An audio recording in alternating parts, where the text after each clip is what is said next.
Hi and welcome back to The Books Are Everywhere.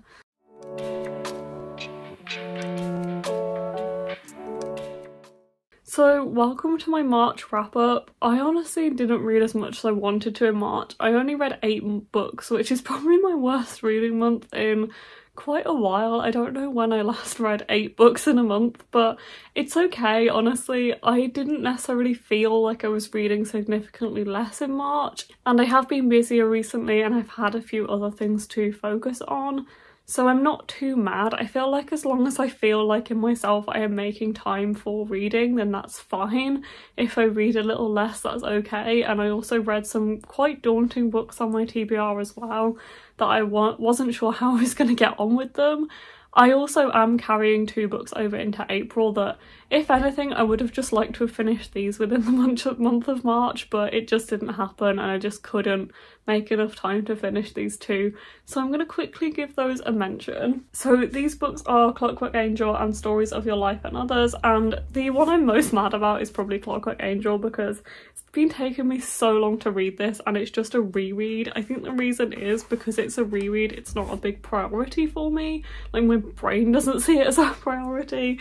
I have been buddy reading this one with my friends Jo and Amy. Jo finished it like a month ago. I don't know how much Amy has read, and I am like in the middle with this amount. I have read a good chunk of it. I'm over halfway and I'm really enjoying it when I'm picking it up, but it's just probably the least priority on my TBR because I've already read it before and it's a reread. It's lovely to be back in this world, but I'm not necessarily like, I don't have to read this to continue with the series or anything like that. So I was basically just decided to join Jo and Amy on their first read of this because I love this series, and if I was going to reread any Cassandra Clare, it's the Infernal Devices because I really love the Infernal Devices. So I just need to continue this. I just need to sit down and read a good chunk because I don't have that much left. I have less than 200 pages left. It will take me a couple of days to finish it when I do sit down and read it. So I just need to do it in the first like couple of weeks of April would be good.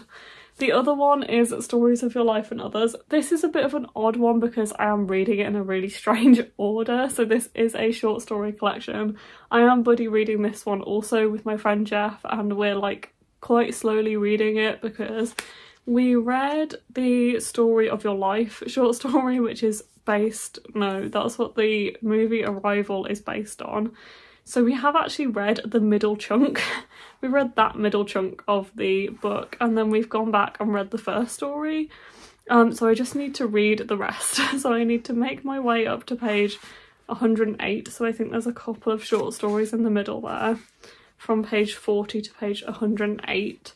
And then I just need to read the rest. So from the end of Story of Your Life, which is there, I need to read that chunk as well. So I definitely will finish this one fairly quickly, but I'm not too mad if this one takes me a bit longer. We're kind of just reading one story and then discussing it, so that's fine. If I take a bit longer to read this over the course of April, then that's okay. Okay, on to the books I actually finished. The first one is on my top shelf, so I'll just put a picture of the cover here, and that is Catwoman Soul Stealer by Sarah J Maas. I actually read this one going from February into March, so over the end of February into the first few days of March, but I don't think I covered it in my February wrap up, so I'm going to cover it now. I actually really enjoyed this one. I wasn't sure how I would find it going into this book with little to no knowledge of the DC universe. I am glad that I had actually watched one DC film, which is Birds of Prey, which is the film following Harley Quinn. I am glad that I watched that so I could at least picture the city in my mind, because I think that really helped me, and just kind of knowing a little bit about how these characters would interact with each other really helped me as well. But I actually really enjoyed this. I read part of it on audio and then I think I finished it off physically, I'm not 100% sure. Mark read the first chunk with me on our way back from Scotland. We listened to like half of the audiobook and then I carried on reading it on my own. But yeah, I did really enjoy this. I think I gave it 4 stars in the end. Obviously it won't be like a favourite for me because I'm not a fan of the DC universe. I guess there will always probably be a bit of a line there for me, but I did really enjoy it. I liked the characters, I liked the story. It was quite fast paced and I feel like it did still have a little bit of familiarity with Sarah J Maas's writing, but you could tell it was also very different. I liked the relationships between the characters. I think that was one of my favourite things, is there was definitely this like found family aspect between the girls in the story, and there was also this tension between the romance as well. Honestly, I thought it was really good. It's basically following Selena, who returns to Gotham City as Holly Vanderhees, who is like this rich person who doesn't exist. It's like a character she's playing, and she quickly discovers that with Batman off on a vital mission, Batwing is left to hold back the tide of notorious criminals. Gotham City is ripe for the taking. And then it's also following Luke Fox, who wants to prove that he has what it takes to help people in his role as Batwing. He targets a new thief on the prowl who seems cleverer than most and has also teamed up with Poison Ivy and Harley Quinn, and they are kind of causing all kinds of havoc over the city, and this Catwoman might be Batwing's undoing. It's really fun to read this because it follows Selena and Luke as they are actually neighbours and they don't realise who the other one is, but it's also following them in their roles as Batwing and Catwoman as well, so I did really enjoy that. Kind of seeing where they're going to uncover the mystery is really interesting. As I said, there was a lot I liked about this book. I gave it 4 out of 5 stars. And the next one I read, which was very different, is Weasels in the Attic by Hiroko Oyamada. This one is a Japanese translated fiction which is following it's following a small cast of characters, namely these 2 men, these 2 friends, as they kind of meet over 3 different stories, and I really, really enjoyed this one. The first story is following them in this pet shop as they snack on dried shrimp and discuss fish breeding. Then there's this setting in this remote home in the mountains and they look for a solution to a weasel infestation, and then there's a dinner party in a blizzard and a mountain claustrophobia making for uneasy dreams. So their conversation often takes them in surprising directions, but when one of the men becomes a father, more and more is left unsaid. This one has some really interesting discussions about women, about relationships, and about having children, and about not being able to conceive. This one honestly went a lot deeper than I expected, especially considering I think it's only like 75 pages longish. Not even that, it's like 70 pages long. But I actually found this one quite heartwarming and quite touching, and I did really like this. And also it does have some characters in here I really didn't like how they treated women, but I think the main character kind of made up for that in the fact that he was quite sympathetic to follow. And there was a lot that I really liked about this. I feel like it is one that will kind of stick with me. I can still quite clearly remember. I mean, I only read it a couple of weeks ago, but if you know me, most stuff falls out of my brain quite quickly, especially books for some reason. So the fact I can still remember this quite clearly I think says a lot about the book. That I did really like this. I thought the atmosphere was really nice, and mainly the discussions between the main character and the people around him were just really, really interesting. So I gave this one 4 out of 5 stars. The next one I read was Firebird by Sunmi, and this is a graphic novel that is coming out, or has come out, in April this year, so it might already be out. I think it's probably out in America, or out this month in America, but will be out later in the year in the UK. This one was a really interesting one because the proof is odd. So this has, as a lot of proofs for graphic novels do, has a sample of what the actual finished comic will look like in the front on the glossy page, like paper that it will be printed on, and then as you go through it goes to this just like plain paper. But also with this one it goes from like quite finished drawings to very, very unfinished, very scratchy drawings, and I don't really know if that's like a style or if that's just because it's unfinished. It just felt quite strange to read it, and I don't really want to mark it down on that because obviously this is not the finished copy, this is a proof copy, but I kind of couldn't help but mark it down a little bit on that. It was just quite jolting as an experience to read. And this one is following Caroline Kim, who is in her sophomore year, and she starts tutoring infamous senior Kimberly Park Ocampo, who is a charismatic lesbian, friend to rich kids and punks alike. Caroline is flustered but intrigued, and their friendship kindles. Before they know it, the two are sneaking out for late night drives, bonding beneath the stars over music, dreams, and a shared desire to get away from it all. A connection begins to smoulder, but will feelings of guilt and the mounting pressure of life outside of these adventures extinguish their spark before it catches fire? This one did have some really interesting discussions. It's coming of age, it's queer, it's obviously talking about an immigrant experience. There's a lot in here that I really, really liked. I just don't think I could really get over that drawing style, and the finished kind of drawing style is also very scratchy as well and quite black and white, which I'm not sure is 100% for me. But I also really liked how the Korean was integrated into this. I thought that was really interesting as well. So there was some things that I really liked about this, and I thought it brought up some really interesting things, but it wasn't for me in some ways as well, so I've given this one 3.5 stars. The next books I read was This Savage Song and Our Dark Duet, both by V. Schwab. This is her duology. This is the Monsters of Verity duology. Can't believe it's taken me so long to read these books.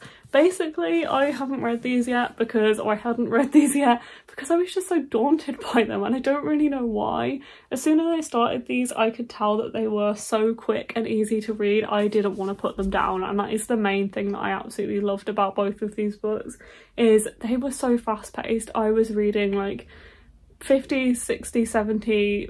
I was reading like 60 to 80 pages a day in the buddy read that me and Alex did, and I never once struggled to keep up or had to catch up because I was often ahead because I just wanted to read on, and I would happily read like 100 pages in one sitting and it not bother me at all. I just wanted to dive back into this world. The writing was phenomenal, as is the same with all V. Schwab stories for me. Obviously, I love her writing.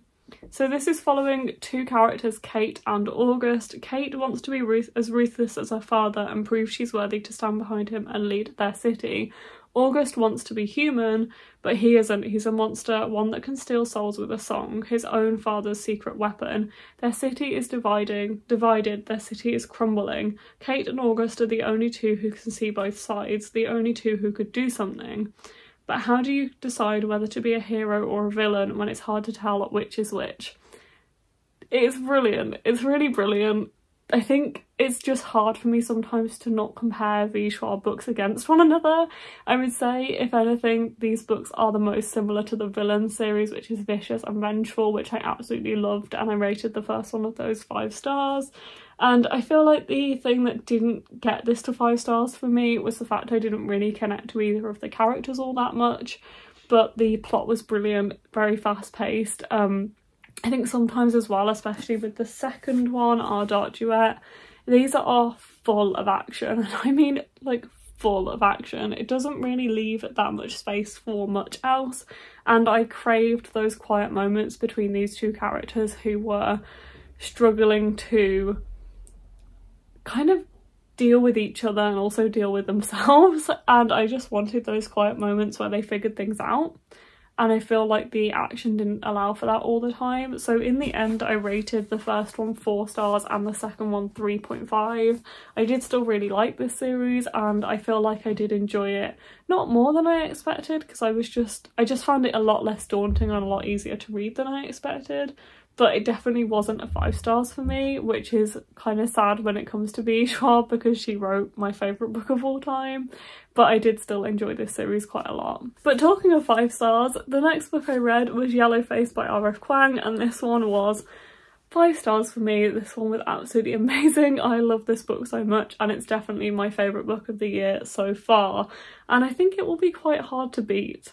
So this one is following June Haywood, who watches her friend die, Athena Liu, who is this amazing best-selling author, and they have been friends since, well, they've been friends for years. They went to, is it Yale they went to together, or Harvard? I can't remember now. They went to this prestigious university together. I think they did the same degree, and one of them came out as a best-selling author and one of them didn't. And then June watches Athena die, and in that moment she decides to take Athena's manuscript. And she ends up publishing this manuscript as her own, or at least kind of. The story's a little more complicated than that. And when she's doing this, she ends up taking on this role as this ethnically ambiguous author called Juniper Song, which obviously opens a floodgate for all kinds of things, all kinds of moral, ethical arguments and quandaries, and it was incredible to read this book. There's not often a story that I read and I don't often like stories if I don't like the characters, and I don't think you can say that you like this character. She makes some odd decisions, she makes some really morally grey decisions, but I thought it was brilliant. I thought this book was genius. It opens up so many discussions about publishing as well, which I think if you even have like the slightest wonder about publishing, the slightest yearning for knowledge about publishing, this one is amazing, and it opens all kind of doors into what goes on in publishing. I thought it was incredible. 5 out of 5 stars. Please everybody read and buy this when it comes out. It comes out in May. I think it comes out next month. The 25th of May, this one comes out. It's brilliant. Read it, buy it. If you didn't gather, that one was a 5-star. The next one was Must Love Books by Shauna Robinson, and it was interesting going from Yellowface into this because they're both actually set in publishing. This one is following Nora, who has landed a job as an editorial assistant at Parsons Press, and she's worked there for I think 4 going on 5 years, but she's come to a conclusion. Dream jobs just don't exist. She is not happy in the job that she's in. Her life is spiralling, she's unable to afford her rent, and she starts freelancing at a rival publisher. But then Andrew Santos comes into the picture. He's a best-selling author who also happens to be quite attractive, and he's thrown into Nora's life. She must decide where her loyalties lie and whether she's ready to choose herself and her future over her job. I really like this one. It was not incredible or a 5-star read, but I thought it was really, really good, really enjoyable. I liked Nora as a character and I really liked the romance as well. And it also had some kind of hard-hitting discussions about depression, about dream jobs and careers and things like that. It left on kind of a hopeful note as well. I often like when books leave on a hopeful note rather than a completely happy ending that's tied up in a little bow. I thought it was really well done, and I listened to the audiobook of this as well, which I really enjoyed. And again, it was set in publishing. I thought it was a really interesting insight into publishing and also strangely in a way bookselling, but I thought this one was really enjoyable. I gave it 4 out of 5 stars. And last but not least, I read The Adventures of Amina al-Sirafi by Shauna Chakraborty. I've never read anything by Shauna Chakraborty before, so I dived in on this one, which is her latest release. This one actually came out at the start of March. I think I've had my hardback copy for a while, so I think it was the start of March. And this one is following Amina al-Sirafi, who is this legendary pirate who has been in retirement for a while and is basically doesn't want to go back to her ship, but she has to. She ends up taking a job offer she can't refuse to track down this granddaughter of somebody who knocks on her door and offers her a sum of money that she can't refuse. And this takes her back onto this ship and back into the lives of people that she didn't think she would see again. And I thought it was really good. I did really enjoy this one. I just feel like this one is quite long. It's like over 400, nearly 500 pages. I listened to the audiobook for some of it and I read some of it physically, and I feel like that was quite a good balance for me. Sometimes I struggle to listen to fantasy audiobooks and I do steer away from them a bit more than I used to, but I did enjoy the audiobook for this one. I thought it was quite easy to follow and the narrators were quite good. I did really like this. I don't often enjoy books that are set on the sea or set around ships and pirates and things like that, but I liked Amina quite a lot. I liked her. I liked the fact that she was older and that she had a daughter and that she had these kind of different priorities in life. This world is also vast and expansive and fantastical in a way that sometimes actually could be quite hard to follow, but it has quite a lot of world building behind it, you can tell, and it also has a lot of historical influences as well, and is built on a lot of knowledge and research that Shauna Chakraborty has done. There was an author's note in the back of the book and the audiobook about that as well. But yeah, I did enjoy this. I think this probably wasn't going to be a 5-star for me because of the kind of pirate element, but I did enjoy a lot about it. I wish we had more of the, again with this book, I craved the kind of quieter moments in there following the characters and their kind of relationships, and I really liked when those came up, and I feel like the plot sometimes, I don't know whether it took a backseat. Sometimes I just didn't focus on the plot as much because I wanted that, like I was craving that connection with the characters, and then I would miss what was actually going on in the book because of that. So I don't know whether that's a criticism of the book or whether it's a criticism of how I took it in, but I don't know. I don't know. I did enjoy it. I just think for me, maybe the balance could have been a little better, but it's hard to kind of judge that. Like, I did really like those interactions with the characters, and I feel like if the plot was more maybe intertwined in that, or if the plot packed more of a punch, I feel like often these big things would happen and I'd be like, oh, that happened already? Like, they found her, or they did that, or they went there. Like, did I miss the, like, how that happened? Because I was just focusing on, like, the other aspects of the book.